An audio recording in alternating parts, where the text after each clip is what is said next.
नर्मदे हर। नित्य प्रति मां नर्मदा की महाआरती दोनों तटों पर सायं 7 बजे की जा रही है, जो कि चैत्र माह के शुक्ल पक्ष की प्रतिपदा से इसका समय सायं 7:30 बजे हो जाएगा। मां नर्मदा की नित्य महाआरती के साथ ही मां नर्मदा का महात्म्य भी सुनाया जा रहा है, जिसमें मां की कथा और मानव की व्यथा चलती रहेगी सदा। मैंने मां नर्मदा के महात्म्य में बताया हुआ है कि ओमकारेश्वर से लेके अमरकंटक या अमरकंटक से ओमकारेश्वर के बीच में मां नर्मदा के तट पर 3.5 करोड़ तीर्थ है। पूरी प्रदक्षिणा जो होती है उसमें 60,60,000 तीर्थ है, लेकिन यदि ओमकारेश्वर से अमरकंटक के बीच प्रदक्षिणा की जाए तो 3.5 करोड़ तीर्थ है। और ओमकारेश्वर से इसीलिए आप देखिए कि ज्यादातर जो परिक्रमा शुरू की जाती है, प्रारंभ है, वो या तो ओमकारेश्वर होता है या फिर अमरकंटक से की जाती है।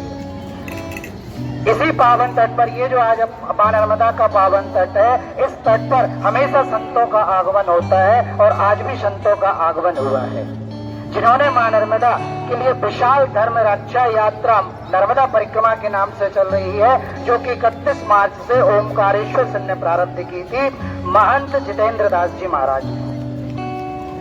इनकी समिति है केसरीय हिंदू वाहिनी सनातन कल्याण समिति एवं सारे संत समाज के तत्वाधान में ये प्रदक्षिणा प्रारंभ हुई है।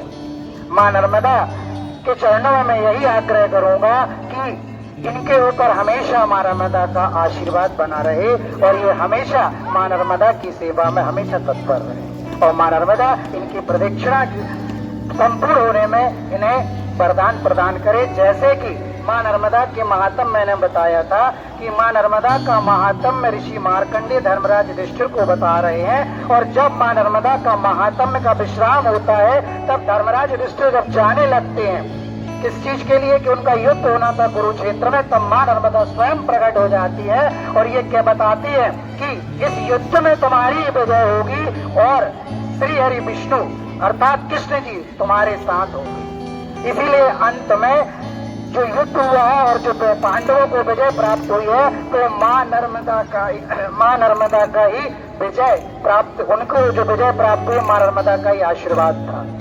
इसीलिए मां नर्मदा का जब महात्म्य सुनते हैं और अंततः यदि आपकी कोई जो भी कामना है यदि सच्चे मन से कह रही है तो मां नर्मदा उसको संपूर्ण कर देती है।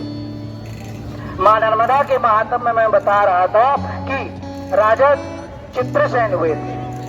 राजा चित्रसेन, पहले मैंने बताया था कि महादेव के दो बड़े ही प्रिय गण हैं, भृंगीश्वर और नंदीश्वर। नंदीश्वर कैसे राजा चित्रसेन ही नंदीश्वर गढ़ बने हैं। जब राजा चित्रसेन दीर्घ तप ऋषि के आश्रम जाते हैं, उनके पुत्र की मृत्यु राजा चित्रसेन के द्वारा हो जाती है, क्योंकि वो मृग के रूप में रहता है और वो मृग समझकर उस पर बाण चला देते हैं।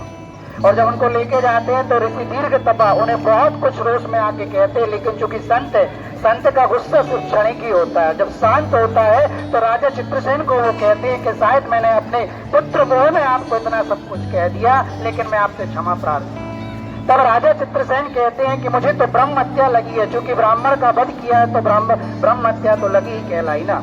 बोले वो मुझे ब्रह्म हत्या लगी है, इसका प्रायश्चित क्या है? तो बोले तुम्हें एक ब्रह्म हत्या नहीं लगी है, तुम्हें 10 ब्रह्म हत्याएं लगी है। राजा बड़ा चकित हो गया। राजा चित्रसेन कहता है कि 10 ब्रह्म हत्याएं कैसे हो गई? बोले तुमने मेरे छोटे पुत्र का वध किया है और हम पूरे परिवार में 10 लोग हैं और अब कोई भी नहीं बचेगा, सारे अपने शरीर का त्याग कर देंगे, देह त्याग कर देंगे, तो तुम्हें 10 ब्रह्म हत्याएं लगेंगी। तब राजा चित्रसेन कहता है कि इसका उपाय क्या है? अब मैं इससे कैसे प्रायश्चित कर सकता हूँ गुरुवर? सिर्फ आप ही इसका उपाय बता सकते हैं, नहीं तो मैं अपने शरीर का, अपने देह का त्याग कर दूंगा। तब ऋषि दीर्घ तपा कहते हैं कि हम 10 का आत्म संस्कार करने के बाद सूलबे तीर्थ पर हमारी अस्थियों को विसर्जित कर देना। सूलबे में मां नर्मदा स्वयं बह रही, बोले वहां तुम विसर्जित कर देना, यही तुम्हारा प्रायश्चित होगा। राजा चित्रसेन 10 की अस्थियों को लेकर जब जाते हैं तो लेकिन उनको ये पता नहीं होता है कि शूलवेद है कहाँ पर।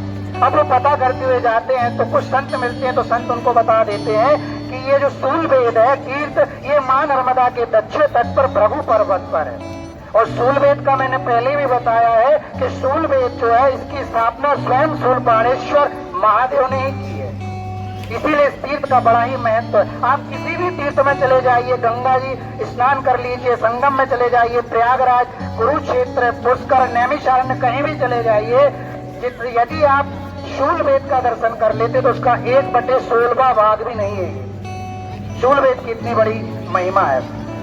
तब फिर राजा चित्रसेन ऋषियों से पूछते तो बता देते हैं, लेकिन उनको इस बात का भ्रम होता है कि शायद ऋषियों ने बताया लेकिन मैं उसको निश्चित स्थान नहीं कर पा रहा हूँ। तो जब वो शूलवेद के पास पहुंच जाते हैं, वहां पर मैंने बताया कि शूलवेद में एक नदी बहती है जिसको भोगपति कहते हैं। वो नदी पाताल की गंगा कही जाती है। क्यों? क्योंकि इस धरा पर व्यक्तियों के उद्धार के लिए तो गंगा जी बहती है, माँ नर्मदा है, लेकिन पाताल में भी दानवों ने कहा कि हमारा उद्धार कैसे हो, तो वहां पर भी एक नदी बहती है जिसका नाम है भोगपति और उसे पाताल की गंगा कहा जाता है। अब ऋषि जब राजा चित्रसेन सारे जो ऋषि थे दीर्घ तप उनके पुत्रों की अस्थियों को लेकर जब जाते हैं तो उन्हें इस बात का आभास नहीं होता है कि ये शूलवेदी है, लेकिन उन पर एक बाज अपने मुख में सर्प को दबाया रहता है, ऊपर से निकलता है। लेकिन उसी समय कुछ और भी पक्षी उसको देखते हैं और उनके बीच में आपस में द्वंद्व होता है, और उस द्वंद्व के दौरान जो बाज उस सर्प को अपने मुख में दबाए हुए था वो वहां से गिर जाता है। वो सीधा जाके शूलवेद के पास कुंड है वहां पर गिरता है। और ये सारी घटना को राजा चित्रसेन अपने आंखों से देख रहे हैं। अब देखते ही देखते जो सर्प उस कुंड में गिरा था वो पवित्र आत्मा बन के उसके लिए स्वयं स्वर्गलोक से विमान आता है और उस विमान में बैठकर ऊपर चले जाते हैं। तब राजा चित्रसेन को इस बात का बिल्कुल निश्चित हो जाता है, निश्चय हो जाता है कि यही शूलवेद तीर्थ है। और उस शूलवेद तीर्थ में राजा चित्रसेन जो ऋषि की अस्थियां थी, उनके पुत्रों की, उनकी पत्नी की अस्थियां थी, सबका विसर्जन कर देते हैं। और जैसे ही उनका विसर्जन होता है, स्वर्ग लोक से एक बहुत सुंदर विमान उनको लेने के लिए आता है और सारे के सारे देवलोक में प्रस्थान कर जाते हैं। राजा चित्रसेन देखते हैं कि इस तीर्थ की इतनी बड़ी महिमा है, तो उनके मन में विचार आता है कि क्यों न इस प्रभु पर्वत से मैं भी छलांग लगा दूं और मैं अपने अब देह का भी त्याग कर दूं तो मैं भी स्वर्गलोक पहुंच जाऊंगा। लेकिन तभी जब राजा चित्रसेन इस विचार करते हैं और जब वो उस प्रभु पर्वत से छलांग लगाने के लिए तैयार होते हैं, तब स्वयं ब्रह्मा, विष्णु और महेश उनके सामने प्रकट हो जाते हैं और वो उनसे कहते हैं कि तुम्हें अपने देह के त्याग करने की जरूरत नहीं है। लेकिन राजा चित्रसेन कहता है कि मुझे इस धरा पर रहने का भी अब मुझे नहीं इस धरा पर रहना, मैं भी जाना चाहता हूँ स्वर्गलोक। तब भोलेनाथ कहते हैं कि तुम्हारे सामने तीनों देव खड़े हुए और तुम्हें स्वर्गलोक जाना है। ये भी बड़ी विचित्र की बात है। अच्छा, आज के समय में भी ऐसा, यदि कोई भगवान वरदान मांगने को कह दे तो सबसे पहले या तो वो वरदान में धनी दौलत मांगेगा। लेकिन सतयुग की बात करें, द्वापर त्रेता की बात करें कि त्रेता युग में जब भरत जी प्रयागराज जाते हैं और प्रयागराज में जब वो प्रार्थना करते हैं तो स्वयं प्रयागराज तीर्थ उनके सामने प्रकट हो गए थे और कहते हैं कि मांग लो तुम्हें क्या चाहिए, धर्म, अर्थ, काम और मोक्ष, चारों चीज मैं तुमको प्रदान कर दूंगा। लेकिन राजा भरत सिर्फ एक ही चीज कहते हैं कि प्रभु मुझे कुछ नहीं चाहिए, बस सद्बुद्धि दीजिए ताकि मैं अपनी बुद्धि को श्री राम के चरणों की सेवा में लगा के रखूं। और वैसे ही राजा चित्रसेन को जब देवादिदेव महादेव कहते हैं तब वो उनकी बात को मान लेते हैं और वो अपने पुरी धाम में चले जाते हैं। और वही राजा चित्रसेन जब अगला जन्म होता है उनका, तो वो देवादिदेव महादेव के प्रियगण नंदीश्वर बनते हैं। ऐसे देवादिदेव महादेव के जो दो प्रियगण थे, भृंगी और नंदी, ऐसे उनका प्रादुर्भाव हुआ। ऐसे ही आप माँ नर्मदा का महात्म्य सुनते रहिए और माँ रेवा अमृत रस में देखते रहिए माँ नर्मदा का महात्म्य। नर्मदे